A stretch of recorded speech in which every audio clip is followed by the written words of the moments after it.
Shalom, selamat pagi Bapak Ibu Saudara yang dikasihi Tuhan. Kita akan kembali mendengar renungan Mana Rema pagi ini. Dan sebelumnya kita akan sama-sama berdoa terlebih dahulu.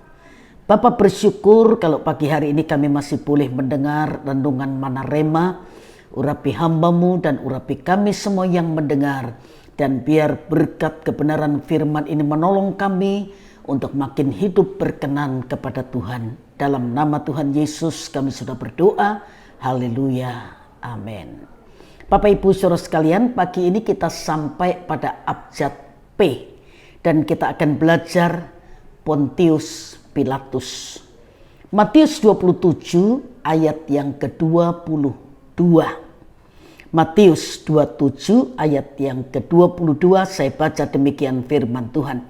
Kata Pilatus kepada mereka, "Jika begitu, apa yang harus kuperbuat dengan Yesus yang disebut Kristus?" Mereka semua berseru, "Ia harus disalibkan." Kalimat ini masih bisa kita baca sampai sekarang. Kalimat yang diucapkan oleh seseorang yang terperangkap dalam kemegahan dan keadaan jabatannya sebagai seorang gubernur dari provinsi Kekaisaran Romawi. Di sini kita bisa melihat ada konfrontasi antara seorang yang terkemuka dan inkarnasi Tuhan.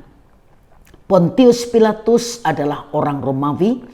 Ia berasal dari golongan penunggang kuda atau kelas menengah bagian atas. Nama Pontius memberi kesan bahwa ia adalah keturunan Samnit, Italia Selatan. Sedangkan nama keluarganya Pilatus nampaknya mengacu bahwa leluhurnya berasal dari kalangan militer. Tidak diketahui secara pasti apa pekerjaan Pontius Pilatus sebelumnya.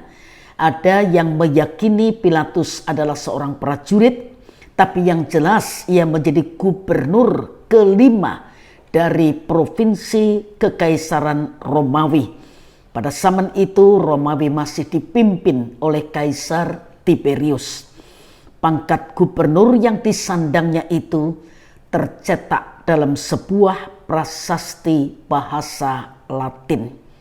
Tacitus, seorang sejarawan, juga pernah menyebutnya sebagai prokurator pada tahun 116 Masehi. Meski demikian, istilah ini sebenarnya baru populer dipakai pada 44 Masehi, sekitar 8 tahun setelah Pontius Pilatus lengser dari jabatannya. Variasi penyebutan pangkat ini berbeda-beda sebab saksi-saksi yang menulis juga berasal dari masa yang berbeda pula. Tetapi yang jelas jabatannya setara dengan seorang gubernur. Sebagai seorang gubernur atau wali negeri, Pontius Pilatus memiliki kuasa yang tidak main-main. Pilatus membawai kurang lebih 120 pasukan berkuda, 2.500 sampai 5.000 pasukan berjalan. Pilatus memiliki kuasa penuh atas hidup dan mati seseorang. Dapat mengubah hukuman berat atas seseorang yang diputuskan oleh Sanhedrin, mengangkat para imam besar, mengawasi bait suci dan dana-dananya, dan juga tugas-tugas penting lainnya. Setelah mengadili Tuhan Yesus, menurut tradisi, Pilatus mengalami malapetaka politik. Bukan bertambah karirnya, tapi justru semakin merosot hingga akhirnya ada yang mengatakan Pilatus dihukum mati atau bunuh diri setelah dipenjara. Konon Kaisar Tiberius yang gelisah karena peristiwa kegelapan pada saat penyaliban Tuhan Yesus, kemudian memanggil Pilatus dan memberinya hukuman mati. Tradisi lain berkata, Kaisar Tiberius yang mendengar Tuhan Yesus yang sudah melakukan banyak mujizat, meminta Pilatus mengirim Tuhan Yesus ke Roma. Tetapi karena Pilatus sudah menghukum Tuhan Yesus, maka Kaisar Tiberius yang kecewa lalu menjebloskan Pilatus ke penjara, di mana akhirnya Pilatus bunuh diri. Saat Paskah, Kerumunan yang riuh ramai ini berkumpul di luar markas besar Pilatus di Yerusalem yang disebut Gedung Pengadilan. Gerombolan orang banyak ini yang penuh dengan para pemimpin pada saat itu menggiring seseorang bersama mereka, yaitu Tuhan Yesus. Tuhan Yesus berdiri terpisah dari kerumunan, martabat dan keluhurannya terkepung. Sebab mereka menuduhnya dengan tuduhan-tuduhan palsu seperti menyesatkan bangsa, melarang orang-orang untuk membayar pajak kepada kaisar. Suatu tuduhan yang jelas dirancang untuk memancing perhatian Pilatus. Saat Pilatus mempertimbangkan yang tertuduh, ia pasti sudah merasa bahwa orang yang sedang berdiri di hadapannya ini bukan orang sembarangan. Ini menjadi nyata dan jelas kalau kita mengikuti alur percakapan yang terjadi kemudian antara Pilatus, Tuhan Yesus, dan massa yang ada. Tetapi kelihatannya Pilatus tidak peduli dengan urusan ini. Sebab itu Pilatus berkata, "Ambillah dia dan hakimilah dia menurut hukum Tauratmu." Kata orang-orang Yahudi itu, "Kami tidak diperbolehkan membunuh seseorang." Tetapi kerumunan orang banyak itu tidak dapat dengan mudah dibubarkan. Beberapa saat kemudian Pilatus sadar bahwa orang-orang menjadi ribut. Mereka mutlak menghendaki kematian Tuhan Yesus. Kemudian dimulailah interogasi oleh Pilatus untuk memeriksa kesalahan Tuhan Yesus. Pemeriksaan yang akan mengarahkan Pilatus untuk mengerti apa yang sebenarnya terjadi. Dan Alkitab berkata dalam Matius 27 ayat yang ke-18, ia memang mengetahui bahwa mereka orang banyak telah menyerahkan Tuhan Yesus karena dengki. Dalam peristiwa ini, kerumunan orang banyak itu akhirnya berteriak, "Jika engkau membebaskan dia, engkau bukanlah sahabat kaisar." Setiap orang yang menganggap dirinya sebagai raja, ia melawan kaisar. Ini ucapan yang sangat dipahami oleh Pilatus dan mereka telah menggonjang-ganjingkannya.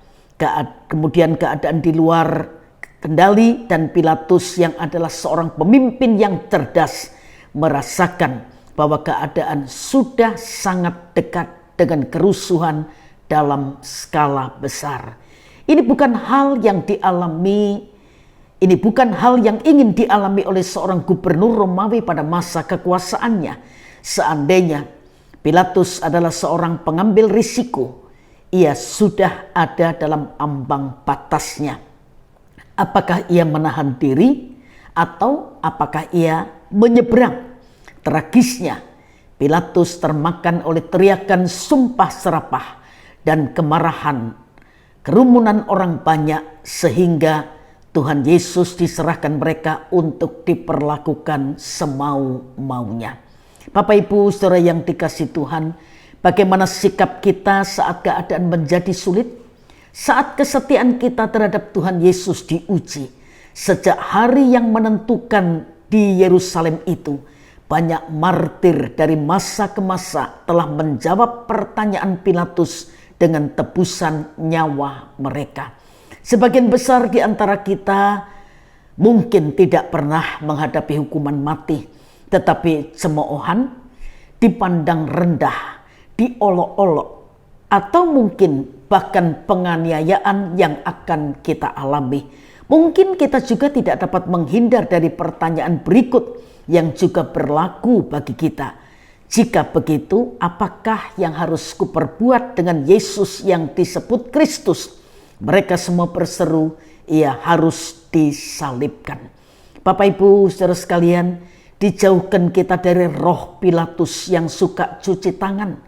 Bukan karena protokol kesehatan, tapi karena mau cari aman.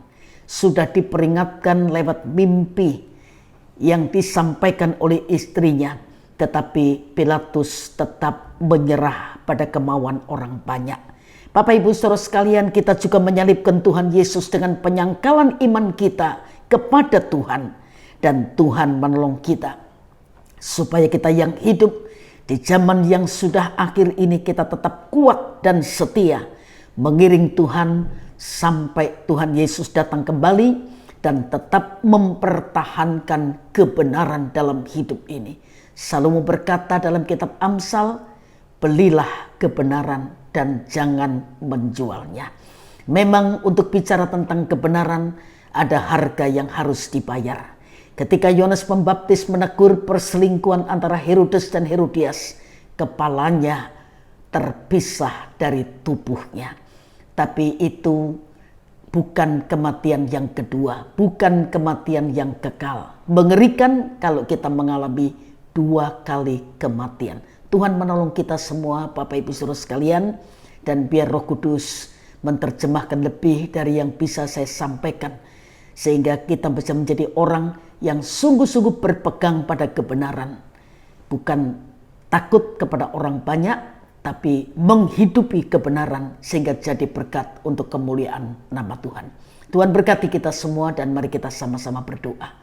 Bapa, bersyukur untuk kebenaran firman-Mu yang mengingatkan kami. Untuk berbicara kebenaran memang harus ada resiko yang akan kami terima. Tetapi tolong kami Tuhan, biar kami tidak saja menjadi pemberita, pendengar firman, tapi kami mampu menghidupi kebenaran firman yang sudah kami mengerti, dan kami tidak pura-pura tidak mengerti. Roh Kudus memeteraikan dan Roh Kudus berbicara lebih jauh kepada setiap pribadi, agar kami menjadi pribadi yang makin memperkenankan hati Tuhan. Terima kasih, dalam nama Tuhan Yesus Kristus kami sudah berdoa. Haleluya. Amin. Tuhan berkati Bapak Ibu Saudara sekalian dan selamat pagi.